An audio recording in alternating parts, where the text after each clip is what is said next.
Welcome pong muli mga kaibigan sa programang ito, ang Iglesia ni Cristo. Kumusta na po kayong lahat? Nawa po ay namamalagi kayo sa maayos at mabuting kalagayan sa piling po ng inyong buong sambahayan. Binabati po namin ang mga kapatid dyan po sa lokal ng Payatas at lokal ng Pilot sa distrito po ng Quezon City. Maligayang panonood po sa inyong lahat. Sa pagkakataong ito ay makakasama po natin sa pagtalakay ang kapatid na June Francisco. Maraming salamat kapatid na Jello at sa lahat ng patuloy na sumusubaybay po sa programang ito, maligayang panunod po sa inyong lahat. Binabati po namin ang mga kapatid yan po sa lokal ng New Era sa Distrito Eclesiastiko ng Cavite South. At binabati na rin po namin ang lahat po ng mga naninirahan dyan po sa pamayanan, dyan po sa lokal ng New Era. Maligayang panunod po mga kapatid. Lubhang nakatatawag po ng pansin, mga kaibigan, ang mga nangyayaring kaguluhan, karahasan at digmaan na naghahayag po ng kawalang kapayapaan sa sanlibutan. Bagaman sinisikap po ng mga pinuno ng mga bansa na matamo ang kapayapaan sa pamamagitan po ng mga itinatag nilang samahan ng mga bansa, gayon man ay bigo sila na ito po ay matamo. Sa ating gagawing pagtalakay at pag-aaral ngayon ay ipauunawa po sa atin sa pamamagitan ng Biblia ang dahilan kung bakit napakaligalig ngayon at walang kapayapaan ang sanlibutan. Kapatid na June, bakit nga po ba ang sanlibutan ito ay wala pong kapayapaan kundi punong-puno po ng kawasakan at kagibaan? Sasagutin natin yan sa pamamagitan ng mga nakasulat sa Biblia, kapatid na Jello at mga kaibigan. Kaya tulad po ng dati ay babasahin po natin, sasangguniin po natin ang Biblia tungkol sa kasagutan po sa tanong ng kapatid na Jello. At marahil ay yung katanungan din ng marami sa ating mga nanonood. Ganito po ang ating mababasa mga kaibigan sa Isaias sa 59:7. Tinatakbo ng kanilang mga paa ang kasamaan at sila'y nangagmamadaling magbubo ng walang salang dugo. Ang kanilang mga pag-iisip ay mga pag-iisip ng kasamaan. Kawasakan at kagibaan ay nasa kanilang mga landas. Mga kaibigan, yan po ang larawan ng sanlibutan ngayon, ng daigdig na ito. Ang tinatakbo ng mga paa ng mga tao o ang uri ng kanilang pamumuhay ay kasamaan. At sila anya ay nagmamadaling magbubo ng walang salang dugo. Marami pong kaguluhan at karahasang nagaganap sa iba't ibang panig ng daigdig at maraming mga inosenteng tao ang napapahamak. Idagdag pa po ang hindi pa rin napapawing kahirapan at marami ang namamatay dahil sa kagutom. Patuloy po ang pamiminsala ng maraming buhay, ng iba't ibang mga sakit na dumarating at lumalago rin ang kriminalidad. Kapatid na June, marahil ay naitatanong po ng ating mga taga-subaybay kung ano kaya ang naging dahilan at nagkaganito po ang sanlibutan. May paliwanag ang Biblia dyan, kapatid na Jello at mga kaibigan, at itutuloy ko lamang po ang pagbasa. Ang binasa natin kanina ay ang nakasulat sa Isaias sa 59:7. Itutuloy ko lamang sa talatang 8. Ganito ang pahayag ng Biblia. Ang daan ng kapayapaan ay hindi nila nalalaman at walang kahatulan sa kanilang mga lakad. Sila'y nagsigawa para sa kanila ng mga likong landas. Sino mang lumalakad doon ay hindi nakakaalam ng kapayapaan. Ito po ang sagot ng Biblia, mga kaibigan, tungkol sa kung bakit nasadlak sa kasamaan, kawasakan at kagibaan ang sanlibutan. Ang sabi po ng Biblia, ang daan-anya ng kapayapaan ay hindi nila nalalaman. Kapatid na June, paano po kaya nangyari na hindi nila nalalaman yung daan ng kapayapaan? Wala po bang relihiyon ng sanlibutan? Ang sabi ng Biblia dito sa binasa natin, kapatid na Jello, sila'y nagsigawa para sa kanila ng mga likong landas. Kapatid na June, ano po yung katumbas ng mga likong landas na kanilang ginawa na ayon po sa talatang binasa ay yun po ang kanilang nilakaran? Ang katumbas lamang ng mga likong landas ay ang mga maling relihiyon, kapatid na Jello, at kung bakit namin sinabi, mga kaibigan, na ang mga likong landas ay tumutukoy sa mga maling relihiyon sapagkat ang kahulugan po ng salitang relihiyon ay daan o landas upang ang tao ay makarating at makabalik sa ating Panginoong Diyos. Kaya ang tama at matuwid na daan, yun po ang relihiyong patungo sa ating Panginoong Diyos. Kapatid na Jun, sa anong kalagayan po ba dinala ang mga taga-sanlibutan nung mga likong landas o maling relihiyon na kanila pong nilakaran? Ang binasa natin kanina, kapatid na Jello at mga kaibigan, ay ang nakasulat sa talatang 8. Pakinggan po ninyo at babasahin ko sa talatang 9. Ganito ang sinasabi. Kaya't ang kahatulan ay malayo sa amin o umaabot man sa amin ang katwiran, kami nagsisihanap ng liwanag, ngunit narito kadiliman ng kaliwanagan, ngunit nagsisilakad kami sa kadiliman. Ayon po sa ating binasa, mga kaibigan, hindi po masusumpungan ng mga nasa maling relihiyon o tumatahak sa mga likong landas ang liwanag, ang katwiran at kapayapaan. Nalayo sila sa mga ito, kaya nagsisilakad na sila sa kadiliman at dahil doon ay hindi sila makalakad ng matuwid. Manapa, ang sabi nga ay nahulog sa iba't ibang likong pamumuhay. Ito po ang dahilan. Kaya napakaraming kasamaan, kaguluhan, bagabag at iba't ibang suliraning lumiliglig ngayon sa mga tao ng mundo. Kapatid na Jun, nabanggit po ninyo na likong pamumuhay po ang kinahulugan ng mga taga-sanlibutan na ang nilakaran po yung likong landas. Ano po ba yung tinutukoy na likong pamumuhay na yan po ang ibinubuhay ngayon ng mga nasa maling relihiyon? Yun nga, mga kaibigan, ang binabanggit sa talata na ating binasa kanina, doon po sa unang talata, sa talatang 7, na ang tinatakbuhan niya ng kanilang mga paa ay kasamaan. Ang kanilang mga pag-iisip ay mga pag-iisip ng kasamaan. Kawasakan at kagibaan ay nasa kanilang mga landas. Kaya nga po, mga kaibigan, ano po ang ating nasasaksihan? Napakaraming kasamaan, kaguluhan, bagabag at iba't ibang problema ang lumiligalig ngayon sa mga tao sa mundo. Mga kaibigan, hindi po ba't yan ang laging laman ng mga balita sa araw-araw?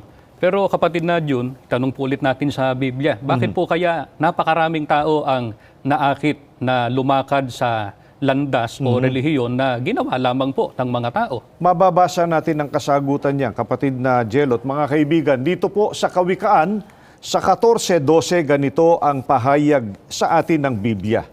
May daan na tila matuwid sa isang tao, ngunit ang dulo niyaon ay mga daan ng kamatayan. Hindi na po dapat na magtaka ang sino man kung bakit maraming tao ang naakit na lumakad sa mga likong landas o doon sa mga maling relihiyon, sa mga hindi tunay na relihiyon. Dahil ipinagpauna na po ito ng Biblia. Ang sabi po sa binasa natin, may daan na tila matuwid sa isang tao, ngunit ang dulo niyaon ay mga daan ng kamatayan. Hindi nga po ba't nakikita naman natin ang nangyayari sa daigdig ngayon? Dahil sa nagkamali ng akala ang maraming tao sa sanlibutan tungkol sa daang napili nilang lakaran. Nangyari po iyon dahil nang hawak ang marami sa mali nilang paniniwala at sa sarili nilang nalalaman. Kapatid na Jun, sino po kung gayon ang dapat kilalanin ng tao na makapagtuturo sa kanya ng tamang landas? Mababasa pa rin natin ang kasagutan, kapatid na Jello at mga kaibigan, dito po sa Kawikaan sa 3:5 hanggang 6. Tumiwala ka sa Panginoon ng buong puso mo at huwag kang manalig sa iyong sariling kaunawaan. Kilalanin mo siya sa lahat ng iyong mga lakad at kanyang ituturo ang iyong mga landas. Ito po ang pahayag ng Biblia, mga kaibigan. Ang dapat na kilalanin ng tao na makapagtuturo sa kanya ng tamang landas, wala pong iba kundi ang Panginoong Diyos. Paano natin siya dapat kilalanin? Dapat anya tayong tumiwala sa Kanya ng buong puso at huwag manalig sa sariling kaunawaan. Mga kaibigan, ganito po kabuti ang ating Panginoon Diyos. Nakahanda po niyang ituro sa atin ang tamang landas o daan ng buhay na dapat po nating lakaran. Kaya siya po ang ating pakinggan at huwag tayong mananalig sa sarili nating kaunawaan o nalalaman. Tama yun, kapatid na Jello, sapagkat kung ang pansariling kaunawaan ng tao ang kanyang pagtitiwalaan at hindi na ang Panginoong Diyos, ayon nga sa binasa natin kanina, ang dulo niyaon ay mga daan ng kamatayan. Kapatid na Jun, sa halip na ang panaligan po ng tao ay ang kanyang sarili, ano po ang dapat ipagmapuri ng taong kumikilala sa Panginoon Diyos? Mababasa po natin ang kasagutan, mga kaibigan, dito po sa Jeremias 9:23 hanggang 24. Ganito ang sabi ng Panginoon: "Huwag magmapuri ang pantas sa kanyang karunungan, o magmapuri man ang makapangyarihan sa kanyang kapangyarihan. Huwag magmapuri ang mayaman sa kanyang kayamanan, kundi magmapuri sa ganito ang lumuluwalhati, na kanyang nauunawa at kanyang nakikilala ako, na ako ang Panginoon na nagsasagawa sa lupa ng kagandahang loob, kahatulan at katwiran, sapagkat sa mga bagay na ito ay nalulugod ako, sabi ng Panginoon." Hindi po dapat na ipagmapuri ng sino man ang kanyang sariling karunungan, di ba? Ang kanyang kapangyarihan at maging ang kanyang kayamanan. Kung meron man anyang dapat na ipagmapuri ang tao, iyon po ay ang pagluwalhati niya sa Panginoong Diyos. Dapat na ang ipagmapuri ng tao na kanyang nauunawa at nakikilala ay ang Panginoong Diyos. Kaya nga lang, kapatid na Jun, ayon nga po dun sa talatang binasa po ninyo kanina, ay hindi po yan natupad ng mga tao ng sanlibutan, sapagkat ang kanila pong nilakaran ay ang mga likong landas o maling relihiyon na sila lamang po ang gumawa, na ayon din po sa patotoo ng Biblia ay madilim at patungo po sa kamatayan. Kaya naman, ang landas na dapat na lakaran ng tao, kapatid na Jello, at dapat tahakin ng tao, hindi yung mga maling landas o mga likong reliyon, maling reliyon, kundi ang landas na itinuturo ng Panginoong Diyos na nakasulat sa Biblia.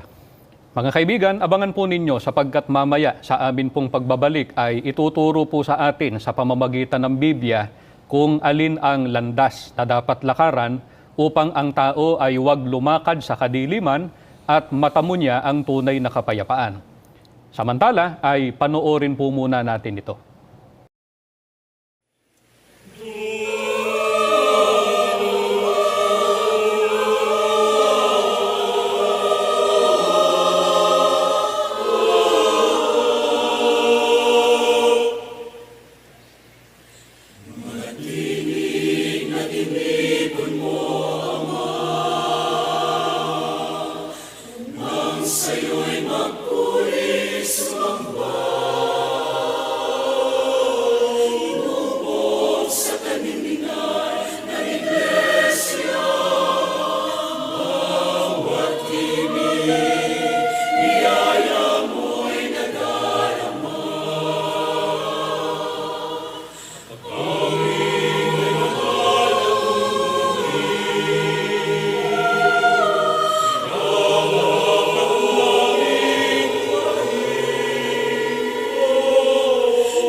Mga kaibigan, welcome pong muli sa programang Ang Iglesia ni Cristo.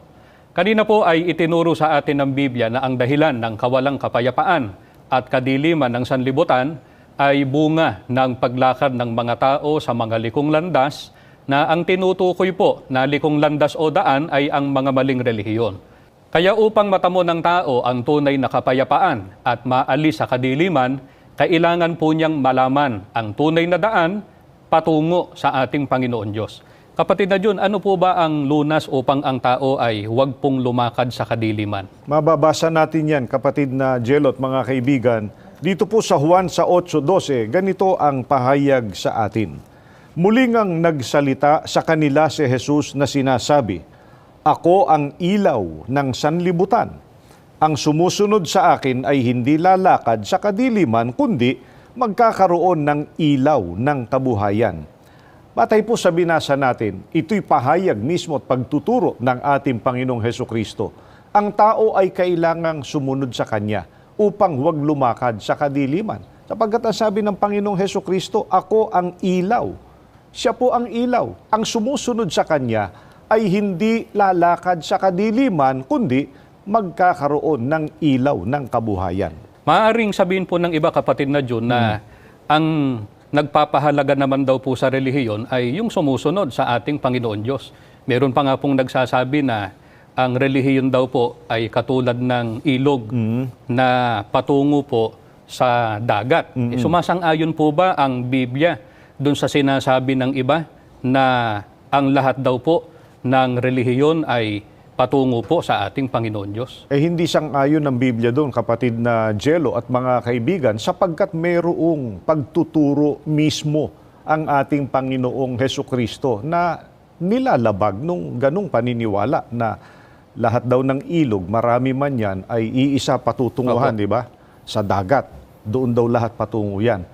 Kumbaga sa mga relihiyon, maraming relihiyon, pero iisa raw ang pupuntahan, patungo daw lahat sa Panginoon Diyos. Mga kaibigan, ganito ang pahayag po mismo ng Panginoong Hesukristo. Babasahin namin sa inyo sa 14:6 ng Juan. Sinabi sa kanya ni Jesus, "Ako ang daan at ang katotohanan at ang buhay. Sino man ay di makaparoroon sa Ama, kundi sa pamamagitan ko." Hindi po totoo na lahat ng landas o relihiyon ay patungo sa Panginoon Diyos. Hindi po. Maliwanag po ang pahayag na ito ng ating Panginoong Hesukristo. Ang sabi niya, "Sino man ay di makaparoroon sa Ama, kundi sa pamamagitan ko." Kaya wala pong ibang daan patungo sa Panginoong Diyos, kundi ang Panginoong Hesukristo lamang. Kapatid na Jun, paano po ba ang pagdaan sa ating Panginoong Hesukristo? Hayaan natin, kapatid na Jello at mga kaibigan, ang Panginoong Hesukristo po mismo ang sumagot. Ganito po ang pahayag niya. Mababasa po natin dito sa Juan sa 19. "Ako ang pintuan. Ang sino mang taong pumasok sa akin ay siya'y maliligtas." Mga kaibigan, sa pahayag na ito ng ating Panginoong Hesukristo, itinuro niya na siya ang pintuan at ang sino mang taong pumasok sa Kanya ay maliligtas. Ito po ay dahil sa siya ang pintuan at daang patungo sa buhay. Baka po sabihin ng iba, kapatid na Jun, na nakadaan o nakapasok na raw po sila sa Panginoong Hesukristo sa paraang sumampalataya sila sa Kanya o kaya ay tinanggap nila siya bilang kanilang Panginoon at tagapagligtas. Paano po ba makikilala yung tunay na dumaan sa ating Panginoong Hesukristo? Ang kailangang matiyak po ng tao, mga kaibigan, ay naroroon siya sa dako kung saan ay magkakasama ang mga tao na talagang dumaan o pumasok sa Panginoong Hesukristo. Ganito po ang mababasa natin sa unang Korinto 12:27. "Kayo nga ang katawan ni Kristo at bawat isa'y sama-samang mga sangkap niya." Ang mga tunay na pumasok sa ating Panginoong Hesukristo, malinaw ang pahayag ng Biblia, sama-samang mga sangkap niya. Sama-samang sangkap ng katawan ni Kristo. Mga kaibigan, masasabi bang nakapasok sa Panginoong Hesukristo ang wala naman sa kanyang katawan? Kapatid na Jun, alin po ang tinutukoy na katawan ng Panginoong Hesukristo na doon po ay sama-samang naging sangkap ang mga taong pumasok sa Kanya. Yun ang iglesia, kapatid na Jello. At yan ay mababasa natin sa pagpapatotoo ng Biblia sa Kolosas 1:18. At siya ang ulo ng katawan sa makatwid bagay ng iglesia. Ang katawan po ng ating Panginoong Hesukristo na tinutukoy, hindi po ang kanyang literal na katawang laman o yung tinatawag na physical body, kundi ang iglesia na ginawang katawan niya. At dito, ang Panginoong Hesukristo ang ulo. At nais po naming ipapansin sa inyo na kung paanong iisa ang Panginoong Hesukristo bilang ulo, iisa rin ang iglesia na kanyang katawan na dapat po pasukan ng tao para maligtas. Hindi po marami ang iglesia. Ang marami po, kapatid na June, na tinutukoy ay ang mga pumasok po doon sa iglesia na katawan ng ating Panginoong Hesukristo. Mga sama-samang sangkap nga ng Opo. katawan niya. Kapatid na June, alin po yung tinutukoy na iglesia na katawan at pinangunguluhan ng Panginoong Hesukristo? Ang pangalan, kapatid na Jello, ay Iglesia ni Cristo. At yan po ang malinaw na mababasa nating nakasulat dito po sa Biblia, sa Roma 16:16. Mangagbatian kayo ng banal na halik, binabati kayo ng lahat ng mga iglesia ni Cristo. Mga kaibigan, ang pangalan po ng iglesyang katawan ng ating Panginoong Hesukristo ay Iglesia ni Cristo. Sa makatwid, ang ikapagtatamo ng buhay na walang hanggan at ng kaligtasan ay sa pamamagitan ng pag-anib sa Iglesia ni Cristo. Kaya nga po, dito tayo pinapapasok ng Panginoong Hesukristo na tunay na daan patungo sa ating Panginoong Diyos sa ikapagtatamo natin ng kaligtasan pagdating po ng araw na yan po ang araw ng paghuhukom. Mga mahal po naming taga-subaybay, patuloy po naming dalangin sa Panginoon Diyos na nawa ay magkasama-sama tayo sa loob ng Iglesia ni Cristo upang magkakasama po nating matamo ang tunay na kapayapaan sa buhay na ito at higit po sa lahat ay matamo nating lahat ang kaligtasan sa araw ng paghuhukom. Maraming salamat pong muli sa inyong ginawang pagsubaybay